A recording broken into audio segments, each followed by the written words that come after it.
নমস্কার, ভতেশ্বর study class চ্যানেলে তোমাদের প্রত্যেকে স্বাগত। তোমাদের জন্য দারুণ সুখবর, ওয়েস্ট বেঙ্গল আইসিডিএস নিয়োগ 2026, যেখানে কর্মী, সহায়িকা এবং সুপারভাইজার পোস্টে সম্পূর্ণ পার্মানেন্টভাবে নিয়োগ করা হচ্ছে। এখানে আবেদন করতে গেলে কি কি ক্রাইটেরিয়া ফুলফিল করবে, কিভাবে আবেদন করতে হবে, কত কি শূন্যপদ, কোন কোন জেলার জন্য কত শূন্যপদ রয়েছে, সম্পূর্ণ ডিটেলস ইনফরমেশন আজকের ভিডিওর মাধ্যমে ক্লিয়ার করব। ভিডিওটা প্রত্যেকের জন্য খুবই ইম্পর্ট্যান্ট, অবশ্যই বলবো শেষ পর্যন্ত দেখবে। তো দেখো, প্রথমে বলে রাখি যে এই ভিডিওর মাধ্যমে কি কি ইম্পর্টেন্ট টপিকগুলো থাকবে। প্রথমত হচ্ছে কোন কোন জেলায় কত শূন্যপদ রয়েছে, ফর্ম ফিল আপ কীভাবে করতে হবে, নিয়োগ পদ্ধতি কী, পরীক্ষার সিলেবাসের ক্ষেত্রে কিছু পরিবর্তন রয়েছে, তো পরীক্ষার সিলেবাসটা কী থাকবে, সেই সব তথ্যগুলো তোমাদের কাছে ক্লিয়ার করব। ভিডিওটা প্রত্যেকের জন্য খুবই ইম্পর্টেন্ট। অবশ্যই বলবো, তোমরা যে জেলা থেকে এই ভিডিওটা দেখছো, অবশ্যই তোমার জেলার নাম প্রত্যেকে তোমার জেলার নামটা অবশ্যই কমেন্টে জানিয়ে দাও। তো দেখো, প্রথমে বলে রাখি, যে সব জেলাগুলো তোমরা দেখতে পাচ্ছ, যেখানে তোমাদের আলিপুরদুয়ার থেকে শুরু করে বাঁকুড়া, বীরভূম, কোচবিহার, দক্ষিণ দিনাজপুর, দার্জিলিং, হুগলি, হাওড়া, জলপাইগুড়ি, ঝাড়গ্রাম, তারপরে হচ্ছে কালিম্পং, কলকাতা, মালদা, মুর্শিদাবাদ, নদিয়া, নর্থ চব্বিশ পরগনা, পশ্চিম বর্ধমান, পশ্চিম মেদিনীপুর, পূর্ব বর্ধমান, পূর্ব মেদিনীপুর, পুরুলিয়া, সাউথ চব্বিশ পরগনা, উত্তর দিনাজপুর, যে জেলা থেকে তুমি বিলং করছো সেই জেলার নাম অবশ্যই তোমরা কমেন্টে জানাবে। এছাড়া যদি তুমি আদার স্টেট থেকে বিলং করো, তাহলে অবশ্যই তোমার স্টেটের নামটা এবং তার সাথে তোমার জেলার নামটাও প্রত্যেকে কমেন্টে জানাবে। তো দেখো, এখানে তোমাদের একটি ওভারভিউ দেওয়া হয়েছে, যেখানে দেখো তোমাদের বিভিন্ন পোস্ট রয়েছে। আমি আগেই বললাম, ওয়ার্কার, হেল্পার, সুপারভাইজার সহ বিভিন্ন পোস্ট রয়েছে, যেখানে তোমাদের যোগ্যতা অষ্টম শ্রেণী থেকে শুরু করে 10, 12 বা গ্র্যাজুয়েশন যোগ্যতাও আবেদন করা যাবে। ন্যূনতম বয়স হচ্ছে 18 বছর লাগবে, ম্যাক্সিমাম বয়স হচ্ছে 39 বছর। এসসি, এসটি, ওবিসিদের যথারীতি ছাড় রয়েছে। আবেদন কিছু ক্ষেত্রে অনলাইনে হয়, আবার কিছু ক্ষেত্রে তোমাদের অফলাইনে হয়।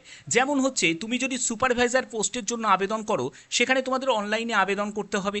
তুমি যদি অন্যান্য আদার যে পোস্টগুলোতে আবেদন করো, সেখানে তোমাদের অফলাইনে আবেদন করতে হবে। পরবর্তী কি আছে, পরবর্তী দেখো কোন কোন পোস্ট। দেখো, পোস্টগুলো হচ্ছে এখানে কর্মী আছে, সহায়িকা আছে এবং তোমাদের সুপারভাইজার পোস্টও রয়েছে। ওকে, তো এবার হচ্ছে যে কোন জেলার জন্য কত শূন্যপদ। দেখো, দক্ষিণবঙ্গের যেসব জেলাগুলো তোমরা দেখতে পাচ্ছ এই লিস্টে, তোমরা অবশ্যই কিন্তু তোমরা প্রত্যেকে তোমার জেলার নামটা অবশ্যই তোমরা জানিয়ে দিও। ঠিক আছে, এর মধ্যে কোন জেলার নাম তোমার রয়েছে, এবং যদি তুমি অন্য রাজ্য থেকে বিলং করো, তাহলে তোমার অন্য রাজ্যের যে জেলা, সেই জেলার নামটাও অবশ্যই তোমরা কমেন্ট করে জানাবে। এখানে তোমরা দেখতে পাচ্ছ এই সব জেলার জন্য এরকম শূন্যপদ। দেখো, এই শূন্যপদ বৃদ্ধি হওয়ার কিন্তু সম্ভাবনা রয়েছে। ঠিক আছে, তো এরকম মোটামুটি তোমাদের শূন্যপদ থাকবে। এটা হচ্ছে টোটাল শূন্যপদ, কিন্তু তোমাদের যে ভ্যাকেন্সি রিলিজ হবে, তোমাদের উত্তরবঙ্গের জন্য তোমাদের বিভিন্ন জেলার জন্য বিভিন্ন শূন্যপদ আছে। 10,000-এর বেশি কিন্তু শূন্যপদ রয়েছে। ঠিক আছে, এবং পরবর্তী কি বলা হয়েছে, দেখো কোন পোস্টের জন্য কি যোগ্যতা প্রয়োজন। তুমি যদি সহায়িকা পোস্টের জন্য আবেদন করো, সেখানে অষ্টম, দশম শ্রেণী পাস যোগ্যতায় অ্যাপ্লাই করা যাবে। তুমি যদি কর্মী পোস্টের জন্য অ্যাপ্লাই করো, সেখানে দশম বা দ্বাদশ শ্রেণী যোগ্যতায় অ্যাপ্লাই করা যাবে। তারপরে তুমি যদি সুপারভাইজার পোস্টের জন্য আবেদন করো, তাহলে তোমাদের গ্র্যাজুয়েশন যোগ্যতা প্রয়োজন হবে, এবং সুপারভাইজার পোস্টের জন্য পিএসসির মাধ্যমে কিন্তু নিয়োগ হয়। ঠিক আছে, ওকে, এবং অবশ্যই সেই জেলার সেখানের কিন্তু স্থানীয় বাসিন্দা হতে হবে। কিন্তু সুপারভাইজার পোস্টের জন্য বাইরের রাজ্য থেকেও কিন্তু ক্যান্ডিডেট অ্যাপ্লাই করতে পারে, কোনো অসুবিধা কিন্তু নেই। এজ লিমিটের ক্ষেত্রে বলে রাখি, 18 বছর ন্যূনতম বয়স, ম্যাক্সিমাম বয়স হচ্ছে 39 বছর। এসসি, এসটি, ওবিসি যারা ক্যান্ডিডেট রয়েছে, তাদের জন্য কিন্তু রিল্যাক্সেশন রয়েছে। যারা এসসি, এসটি ক্যান্ডিডেট, তাদের ক্ষেত্রে 5 বছর ছাড় রয়েছে। ওবিসি যারা ক্যান্ডিডেট, তাদের ক্ষেত্রে 3 বছর ছাড় রয়েছে।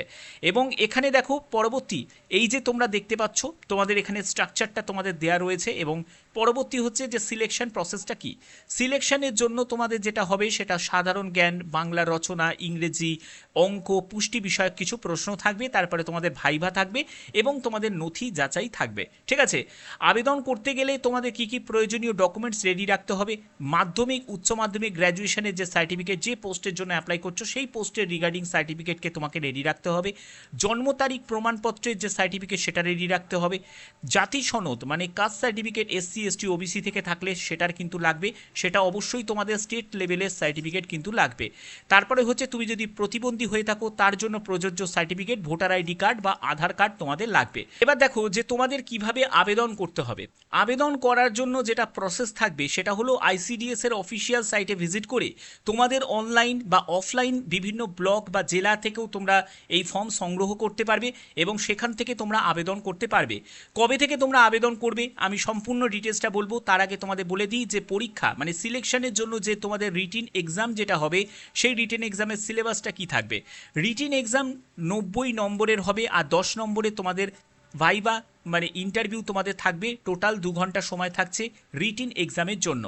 এখানে দেখো পরবর্তী হচ্ছে যে পরীক্ষার সিলেবাসটা কি, যেখানে হচ্ছে যারা অঙ্গনারী ওয়ার্কার এবং হেল্পারের জন্য দেখো আলাদাভাবে দেয়া রয়েছে।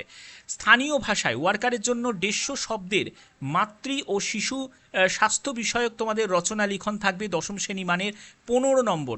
পাটিগণিত থাকবে 10ম শ্রেণী মানের 20 নম্বর। পুষ্টি, জনস্বাস্থ্য, নারী সামাজিক অবস্থান, রাষ্ট্র পুষ্টি নীতি, টিকাকরণের ওপর 0 থেকে 6 বছরের শিশুর জন্য 15 নম্বর থাকবে।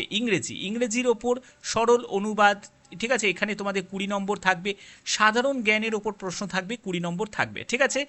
এরপর হচ্ছে হেল্পারের জন্য দেখো তোমাদের অঙ্গনারী কেন্দ্রের যে পরিষেবা সচেতনমূলক রচনা লেখা 150 শব্দের মধ্যে 8ম শ্রেণী মানের, সেখানে 15 নম্বর থাকবে। পাটিগণিত থাকবে 20 নম্বর থাকবে। তারপরে নিরাপদ যে রন্ধন পদ্ধতি, জনস্বাস্থ্য ও স্বাস্থ্যবিধি থাকবে 15 নম্বর থাকবে। ইংরেজি থাকবে, সরল অনুবাদ থাকবে 20 নম্বর থাকবে এবং সাধারণ জ্ঞানের প্রশ্ন থাকবে হচ্ছে 20 নম্বর থাকবে, ঠিক আছে।